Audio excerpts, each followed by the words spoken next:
This is the Detroit Sports Podcast Network.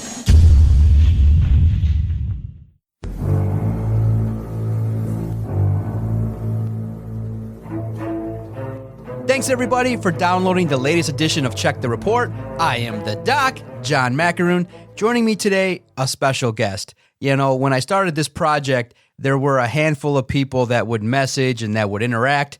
Camren was one of those people. And to now come full circle in 2020, Camren Clouthier is now doing work for SIL Lions, does great video editing and production work, and he's an avid fan of the Detroit Pistons in basketball. So anytime somebody that works hard, a supporter of DSP, hits me up and says, hey, we need to have a basketball conversation, there's only one answer I can give, and that's absolutely. So Camren joins us. I'm looking forward to talking Pistons. Camren, man, I always want to thank those that supported us early. I remember, too, because we would have talks about the Detroit sports scene, everything going on, what I was doing with the podcast, and you were an early supporter. And then when things came full circle and I saw online via Instagram that you were doing great stuff via video work, I reached out and said, hey, look, man, I'm so busy, I can't edit all these videos. Can you help me out? And you were like, sure, and you've done an amazing job. And it's only evidenced by the fact that the number of page views and video views on SIL Lions, it's tremendous. So you're part of the DSP family from the beginning, and now you're part of the SIL Lions family, man. So I'm honored to have you to talk today about the Detroit Pistons. Yeah, John, thank you. First and foremost, thank you so much for having me. I mean, it's been awesome to follow along with DSP and with SIL Lions and see you guys kind of when you first started and where you're at now. It's been super, super awesome to see. So I'm really excited to be working with you and to be chatting about the Pistons today. Yeah, how did you get your start in sports, and are you a local guy, always been a Detroit guy? I know that you follow blue. I won't hold that too much against you. Just know that at the network, it's just going to limit your ability to rise to the top of the corporation. That's right. So yeah, I born and raised here in Michigan, been a Detroit sports fan all my life, especially Pistons, Tigers, Lions, as you know. And I saw you guys online several years ago, and I just kind of tapped in and followed along with your content. I've been a big fan of it. And just over the years, I've watched a lot of the Detroit teams with their highs and their lows. And I think the Pistons in particular have been kind of in that mix as well. So this season has definitely been interesting. And then in terms of kind of like my career, like you said, I'm a video producer and editor. I graduated from Eastern Michigan University in 2019, and now I work full-time at the University of Michigan, Go Blue, and I'm a freelance editor as well. Like you said, I love to do the SIL Lions videos for you guys, and yeah, that's a little bit about me. So yeah. Yeah, that's cool. No, in that, in the world of Detroit sports, it's one big community because we're all suffering together. We're all trying to find the wins. Where are the wins coming from? Whenever there's anything positive to speak on, there's always the other shoe that drops. And it's so unfortunate because we're going to talk about Killian Hayes here shortly. But with the Pistons, it's been an interesting journey in that from the time that Joe Dumars made the pick of Darko Milicic, there's been this aura around the Pistons in regards to success. And they had their run. They made their nice run, and they made the Eastern Conference Finals. They won the title in 2004. But the last decade, from 2010 to 2020, hasn't been that fruitful. So, you know, they went through an ownership change, coaching changes, you know, multiple players in and out. But now, with the addition of Troy Weaver after Stan Van Gundy was let go, I think that when he came on, I think that the air of negativity kind of lifted. It was like, okay, a new day's come. This is an individual that's going to come in that's worked with OKC, that's seen talented individuals. And so the air was lifted. And then right away, he did the thing that I think everybody, Camren, would want him to do, which is he looked at that roster and said, all right, there's 15 dudes here. Let's take out 13 of them and bring on a whole new roster, which I thought was a great move. But then you see the national perception. A lot of people didn't like the moves just based on the fact that you let go of Christian Wood. You've taken on heavier contracts with players that maybe are more questionable. First and foremost, what was your reaction to Troy Weaver joining the Detroit Pistons? And what did you make of the early moves that he made to retool this roster? Yeah, sure. So initially, I was pretty excited about the Troy Weaver era in Detroit. I think that it's a good signing, and I think that it was kind of time for them to start over and retool and bring in a fresh voice because, you know, obviously Stan Van Gundy has, you know, been here and there in the NBA, but I just don't think it was working. And so I think that the addition of Troy Weaver was really a nice signing for the team. And then, like you said, he came in, kind of shook up the roster, was pretty aggressive. And I have to be honest, I don't really think that I am a fan of a ton of his moves. I mean, I like the drafts. I think we had a pretty good draft this year. I think the young players are going to develop and it's going to be pretty good.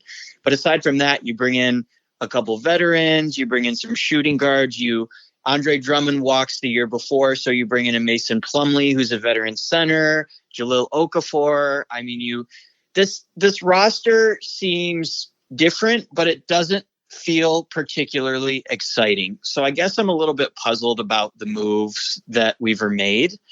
I just think it'll be interesting to see how this team develops in, 3 seasons, 4 seasons, 5 seasons down the road, because right now, as you know, we're kind of just stuck in abysmal mode, for lack of a better term. Yeah, it's was interesting because of the fact that I think people just got excited that it wasn't the same group. We don't got to see the same shooters miss the same shots over and over and over again. So to move on from certain players, I think, lent to people just being excited, because I think first and foremost, the acknowledgement that, hey, the Pistons need a rebuild finally let people kind of breathe a sigh of relief that, hey, somebody came in and said, yeah, the Pistons stink. We need to move on from everybody. Right. But I think to that point, the writing was kind of on the wall when we traded Drummond last season, and it wasn't clear if Luke Kennard was going to stick around or if we would trade Derrick Rose. So there was a lot of questions coming into this offseason, and I think you're absolutely right that Weaver came in and acknowledged, okay, it's time for a rebuild, and kind of did just that. Yeah, it was good. But then you look at it and you say, okay, one of the couple of things that maybe people kind of hung their hat on and said, well, you still got Derrick Rose and you still got Blake Griffin on this roster, and both guys kind of have a history of injuries, kind of have, they're long in the tooth and things like that. But obviously, I think people kind of maybe failed to realize that they're playing heavy minutes because they need to be showcased so that another team can go, yeah, the more minutes, the more film that these guys can put out there, the potential, the higher the return that they can get. They're not going to be part of the future. So early on, I think that the fascinating thing, and I know you see it online, is the critiques right away of this roster, like 6-7 games in, is unbelievable. I'm great. I'm great. The Pistons are tanking. It's great. This is what they're supposed to be doing. Top 7 pick every single year for the next 3 years. And then after, a couple years, we can look at, was Killian Hayes the right pick? Was Saddiq Bey the right pick?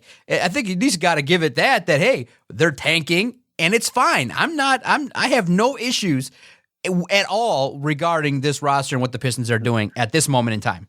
Yeah, and that's a really interesting point, because I think we're 7-8 games through the start of the season and not a lot has gone well for the team. But I think that in time it will come, and you have to think this is a very young roster. You've got guys who are still unproven, like a Saddiq Bey or a Sekou Doumbouya or a Saban Lee or Killian Hayes, like you said. These are all young guys that it's their first year in the league, their first kind of getting their feet wet in the NBA, and so I think, like you said, I mean, there's no way to really know until a couple seasons have gone by and you can really kind of assess their development and see, was that the right pick? Is that a good selection? Or is this guy going to develop into a superstar? Or is it going to be a bust like the next Darko? Like that's just the kind of state that the Pistons are in right now. And so I think there are a lot of things to like, but like you said, I mean, there are also some big question marks. So it's really an interesting time to be a Pistons fan right now. Absolutely. Look, only one win against Boston. Team can't close. Obviously, some issues shooting, some issues defensively. But yeah, it's a young team. Obviously, when Blake Griffin's going to be in and out, he's going to be shuffled in with the lineup due to load management. Obviously, now Derrick Rose a little bit nicked up, but I mean, I'm not terribly surprised by it at all. But let's start with some of the question marks that people have, obviously. Where did you stand when you started hearing what was going to go on with Christian Wood? Because you hear a couple schools of thought. You hear those that are complaining heavily, that are like, whoa, wait a minute, this dude needed to be here. This is a productive player. This is a guy that you build around. And others that are Piston supporters that love the Pistons and the Pistons can do no wrong. They're like, oh, Christian didn't want to be here. Obviously, he wanted big money and things like that. But he's come out on social media and said, no, I think that in general, the way in which he hinted at it, the Pistons didn't want to commit to him. And then you turn around and give big money to Grant, and people looked at that and were like, wow, especially now when I seen the post online showing how Christian Wood has balled out for Houston to start his career. I would have probably shown him a little bit more love and said, hey, we want to build around you. I'm just curious what was your reaction, and why do you think Troy Weaver moved on from a player that obviously had some talent and could have been somebody to build around? Yeah. That's a really good question, because I liked Christian Wood a lot, and I thought they were sort of grooming him to be like the successor to Andre Drummond after that trade. And he played really well towards the tail end of last season. And, going into the offseason, like you said, it was a big question. Are we going to keep him? Are we going to do a sign and trade? Are we going to let him go?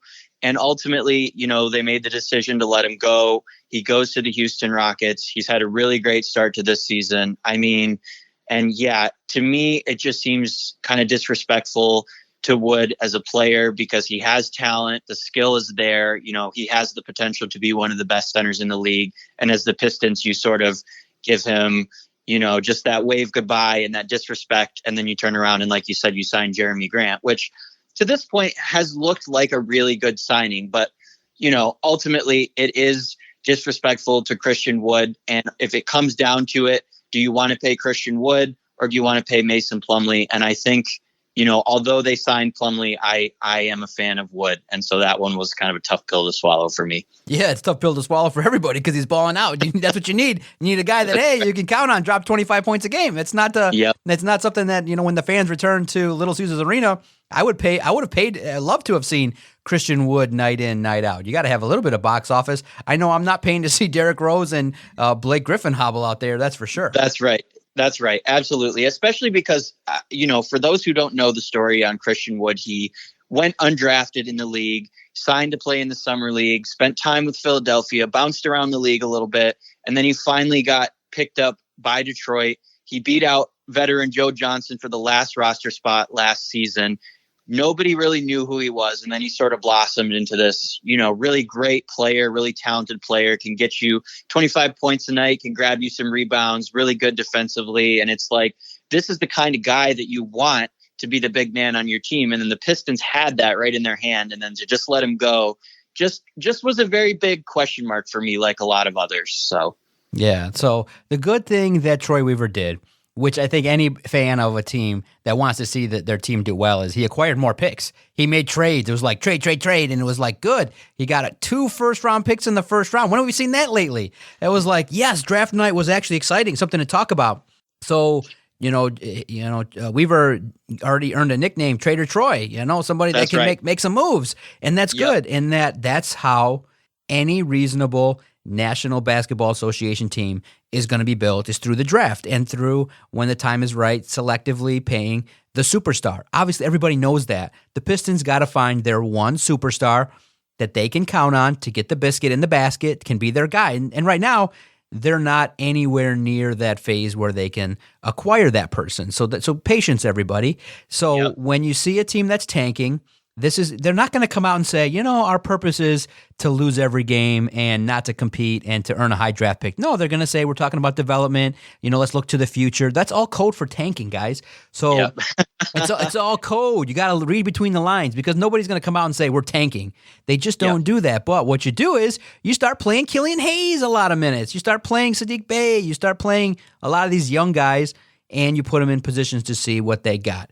So what was your impression of the number 7 pick, Killian Hayes? Because I think right away, unfortunately, because of his youth, because of his French connection, many people kind of wanted maybe a little bit more of a ready-made player. So when you seen one of the first contests of the season, and it's the Pistons and the Knicks, and we all get a first-hand look at Obi Toppin, and he's sitting there balling like he's done this before, and you look at this young kid who's errantly passing the ball, his shot's not falling, he's raw by the definition of raw, he's taking pictures with Camren, so you know that he's raw, because a true pro would have just been like, no pictures, brush you aside, and be like, I'm not letting you. He'd be like, don't you dare post that. I'm not acknowledging you. But there he was. He was, hanging out with Camren. So that was So that was cool. But boy, Camren, the dude's raw. Yeah, absolutely. I mean, so the Pistons take Killian Hayes with the 7th overall pick in this past NBA draft. He's 19 years old. He's a point guard. He's clearly looked very overmatched. I mean, you alluded to that in the preseason games against the Knicks and even into the regular season. I honestly cannot speak to a lot that he's done well. I mean, the shots are not falling.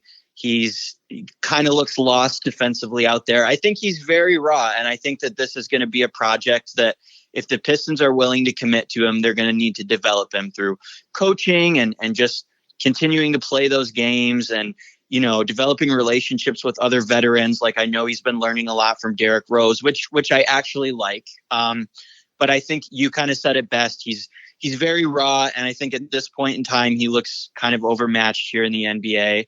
I get the French connection thing. You draft him to pair with Sekou Doumbouya, who's your draft pick last year, both young guys. And if these two develop, I think it could be a really exciting duo. But at this point in time, you've just got too much inexperience in Killian Hayes. And unfortunately, going down earlier this week with the injury, it looks like he's probably going to miss the rest of the season, which is going to be a big blow to that development. Yep. So the news of the week, obviously, was reported that Killian Hayes suffered a labrum tear in his hip. So you're concerned potentially. There's potential that he may need surgery, and that's definitely would be the 4 to 6 months. But there's also a scenario in which he doesn't have to have surgery, but the rehab and the pain level right now, it looks like there's going to be a long stretch of time that the Pistons are going to be without their first-round pick. Yep, and which I think is especially disappointing because I don't know what expectations people really had for this team, but I know a lot of supporters were really excited to watch Killian Hayes play. And now without that, what do you really have to be excited about for the team? You've got a Sadiq Bey, which is interesting. You've got the younger guys like Isaiah Stewart, Davidas Servitas, the international shooting guard. And these guys could, still kind of spark the team. But I think a lot of people were looking forward to seeing Killian Hayes play. And without him kind of on the team, again, it's like a blow to the box office and it's a blow to the team interest, really. Yeah, exactly. The team's second pick in the first round was Isaiah Stewart, 6'9" center out of Washington. What did you think? Because that was the pick that was acquired from Houston, who had acquired it from Portland. So I think that, the Pistons made a move, and, I think everyone was curious to see, okay, could Trevor Ariza fit in? But he was quickly moved on. But Stewart's a traditional center. What do you think his upside is? Yeah, I really like Isaiah Stewart. I think he's been great so far. I think if the numbers are still correct, I saw that he was leading the league in offensive rebounds, which is terrific. But he's a really high motor guy, really exciting player. You can tell he's really kind of enthusiastic on the court. He had a dunk the other night against, I think it was the Celtics and he, really kind of showed some emotion. And the other night when they played the Bucks, he was getting in the face of Giannis Antetokounmpo. And I think this guy really just embodies everything that Detroit basketball is all about. I think he's going to be a really exciting player. And right now I'm really, really excited to see what he develops into. I think he could be, maybe we're looking at a top 10 center in the league within the next couple seasons. I think that's probably his upside. But right now, really like the pick. I think he's been a nice addition.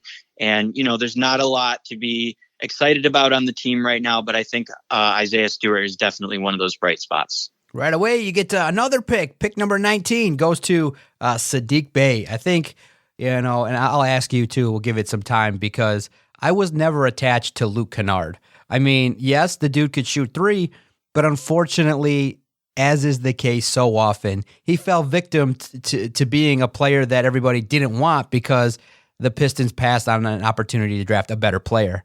So Unfortunately, he was never in Detroit, never going to live up to the hype because Donovan Mitchell was an OG. There's a lot of players that potentially the Pistons could have had that just didn't fall into line. And for Luke Kennard, unfortunately, you feel bad because the dude balled out. He got better. But for a guy like me, casual basketball fan, periodically checking into the Pistons, I was more interested in his girlfriend at the time. That was the that was the reality star. I was like, dang, we get to see more of her. Unfortunately, they broke. She dropped him quick. She dropped him faster than the Pistons did. So, so that didn't work out. Didn't work out here. But you get Sadiq Bey. I don't know much about him. Tell me what you think.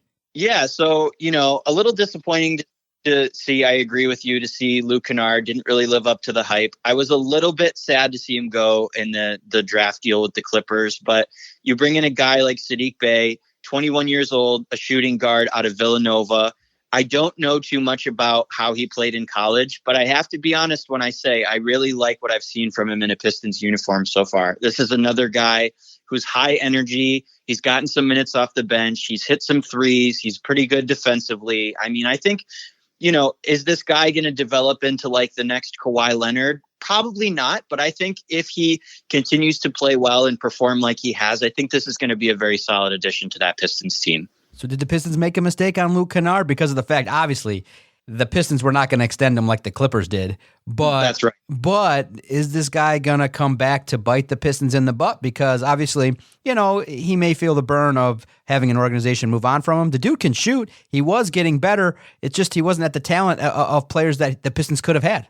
Yeah, I think Luke Kennard's ceiling is probably going to end up more like a Kyle Korver or a JJ Redick, just those guys that can spot up and hit a three for you off the bench. I don't think that this is a pick that will come back to bite the Pistons. I think that as much as it hurt me to see him go, I think we will be okay. And while I wish Luke all the best in his career, I just think that the Pistons maybe, just maybe, made the right call on this one. Okay, I'll stick it to you here because on Doc and Jock and on all our podcasts, we hit our guests with the hard questions. Was the Pistons passing on Donovan Mitchell worse than the Pistons selecting Darko and passing on the likes of some great talent like Dwayne Wade and Carmelo Anthony? That's a very interesting question. I think the Darko pick is one that always is going to live in infamy in the minds of Pistons fans, just because, we all saw what guys like Carmelo Anthony, Dwayne Wade went to go on to develop into. I think Donovan Mitchell has proven himself to be a very good player so far, but I think it's still soon to tell, especially when guys like Wade and Melo are probably going to the NBA Hall of Fame. So I will answer this by saying, I think the Pistons made a bigger mistake by drafting Darko than by drafting Luke Kennard. Okay, very fair. I think that's a very fair argument because, man, everyone in town wonders what could have been. You got the one title. I think the edge kind of goes down a little bit because you made those consecutive runs to the Eastern Conference Finals, but it still stings because you probably gave up 2 to 3 more NBA titles. Absolutely. Because what perennial team that's winning has a number 2 overall pick at that time? Back in 2002, right. 2003, that's just unheard of. It's unheard of. But it's yet to be seen, and I think that obviously for Stan Van Gundy and the management group, obviously it was a major mistake, and that's why Stan Van is gone. And I think New Orleans is going to definitely regret taking him to have that job. I think it'll be an interesting situation with Stan Van Gundy and what he does the rest of the way in the league. I was really surprised that he got the job, to be frank with you.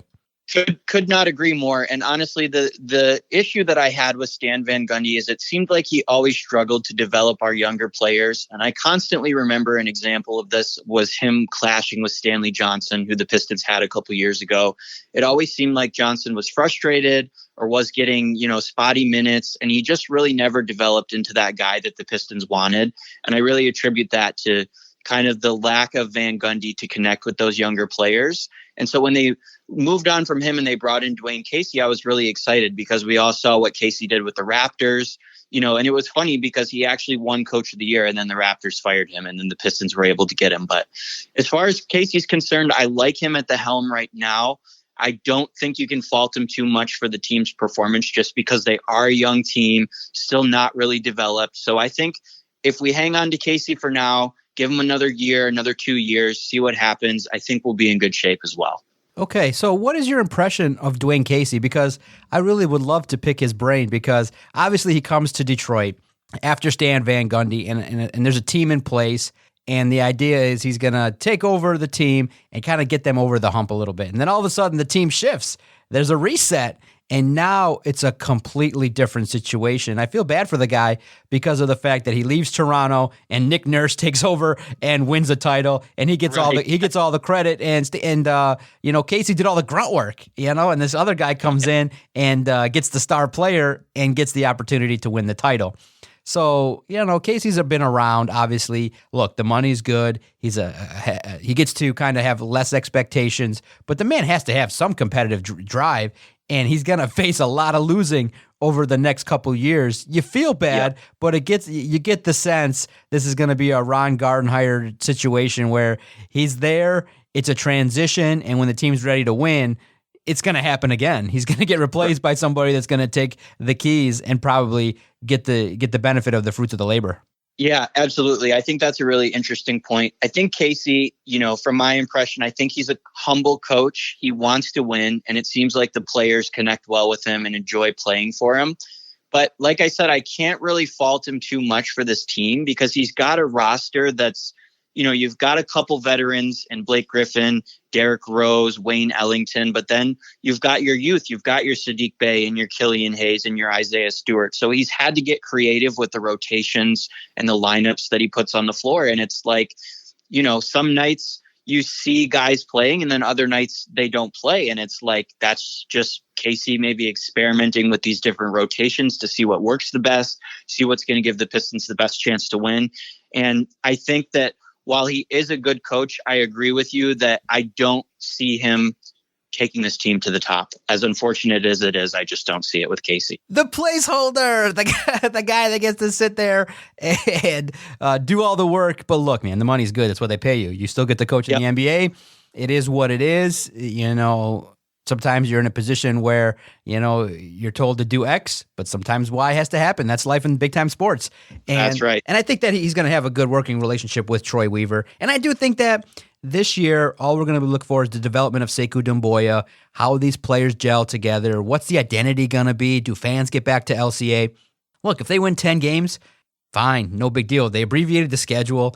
Look, it was, 9 months off. I really didn't miss them all that much because of the fact the team stunk and there was nothing going on. It was cool to talk about the draft because it pumped life back in. Look, I wouldn't talk Pistons with you, to be frank, if I didn't think there was some interest there. And when there's newness, a lot of young players, there's a lot of things to check out. So you definitely are in tune. I respect your knowledge of basketball. You're definitely tuned in. So I'll be checking in on you. I'll checking in with the Pistons with you a lot more because I'm casual. I definitely am aware of what's going on, but the day-to-day nitty-gritty, obviously I'm focused on the Lions, Tigers, and Michigan State and Michigan Athletics. So the Pistons, unfortunately, probably for another year or two, they get the back burner treatment, but you held your own. You did a good job. You definitely understood. You did a good job. And I'm really, like I said, you kept my attention and you filled me in. And it was good talking basketball with you. So it's real good. Where can people find you on social media? We'll have you on again. We'll talk for sure. And definitely pick your brain on other type stuff too. Yeah, for sure. Thank you again for having me. It was awesome to talk Pistons with you. Anytime you guys want to have me, I would love to jump on and chat basketball with you. As far as my social media is concerned, people can find me on Instagram. My page is at Camren SC. It's CAMRENSC. And then on Twitter, I am at Camren Clouthier. It's CAMRENCLOUTHIER. And I'm pretty active on social media and I love to chat with people, talk Detroit sports, or if you ever need a video produced or some photos taken, then I'm your guy. Absolutely. So being that you're a big sports fan and you rep the maize and blue over there, I will kind of have to, poke the bear a little bit. How did it feel to get swamped and destroyed by Michigan State this year? To have the establishment in Jim Harbaugh and the program that he's built, and to have this new guy, this new coach, and Mel Tucker just roll up in there and handle business and thump you and destroy you. What did that feel like? Yeah, I knew this question was coming, John.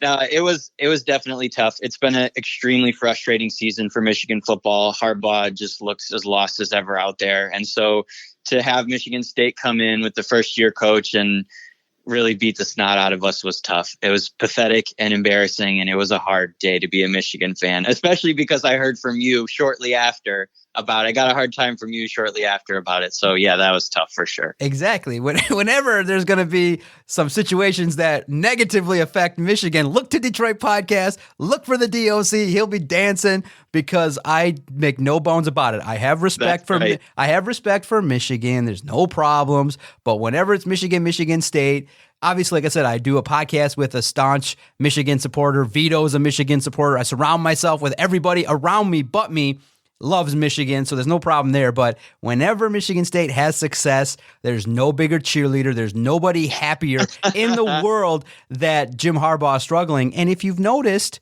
I have been there at the media sessions willing to ask Mr. Jim Harbaugh the tough questions, Mr. Ward Manuel the tough questions, and it's just a privilege to be able to do it, and that's where we built this up to.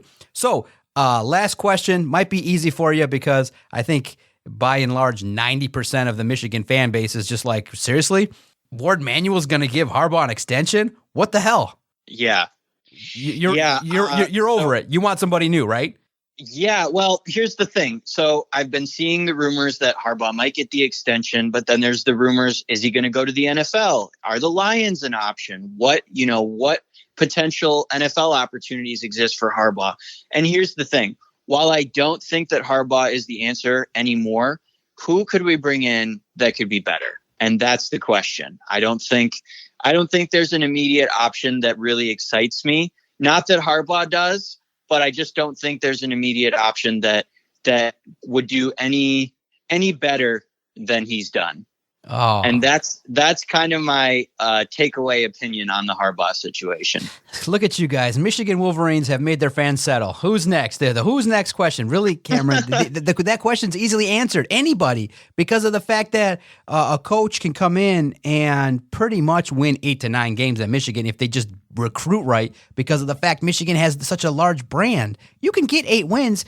I think the goal should always be the top. So you know who you get? You get Matt Patricia, you get Robert Saleh, you get Nick Saban, you get Urban Meyer. You go, and if you're Michigan and you're the best of the best, you get the next best thing. That's who you go get. Because here's what Michigan has become, according to what you're saying. Michigan has become the likes of, we're going to get Luke Fickell. We're going to get Mel Tucker's assistant. No, you're not that. If you're the leaders and best, you go out and you pay Urban Meyer $12 million and you say, do the job. Get us 1 win and we'll take the stain later. Get us that championship. Or you say, okay, Dabo Swinney, you're making 12. We'll give you 18. Whatever it's going to take for the best of the best to come in.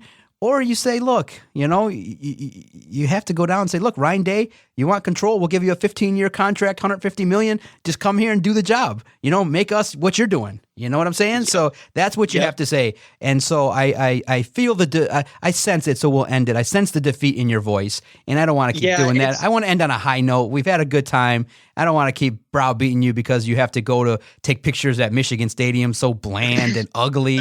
You don't ever go to Michigan State. I feel for you, man. I really do.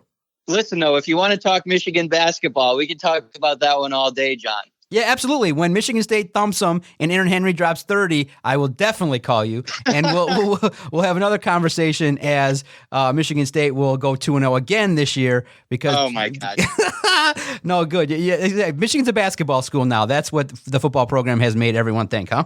Yep, absolutely. The basketball team is exciting, and I just want to end it by saying, whether my Pistons struggle or whether my Michigan team struggles, it's still go Pistons and go blue no matter what. Absolutely. A longtime supporter of Detroit Sports Podcast is now working with us. I love it. It really does come full circle.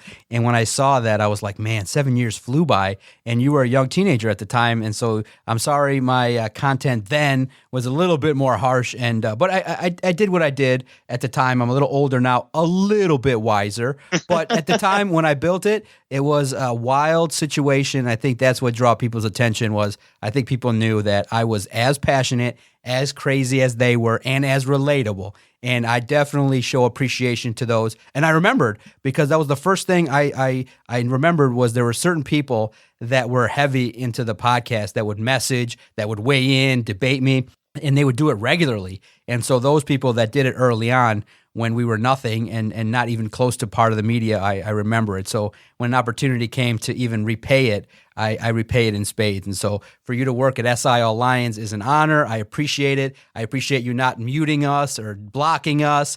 And even to be honest, you said, I want to do this podcast. And I'm so busy that I made time to do it because I was excited to talk sports with you. And I think we're going to do something probably more regular because you let it flow. It was entertaining. So to give you 30 minutes a week is I'll find the time. I'll make the time, and we'll figure it out. But you did a good job, Camren. I appreciate the time. Check the reports coming to a close. Anywhere you find your favorite podcast, just type in Detroit Sports Podcast, hit that subscribe button, and our content will find you. And be aware, Cameron's coming. He's coming to talk some noise, and he's coming to break down Michigan and the Pistons and other Detroit sports. Get ready. Thanks, Cameron. Thanks, John.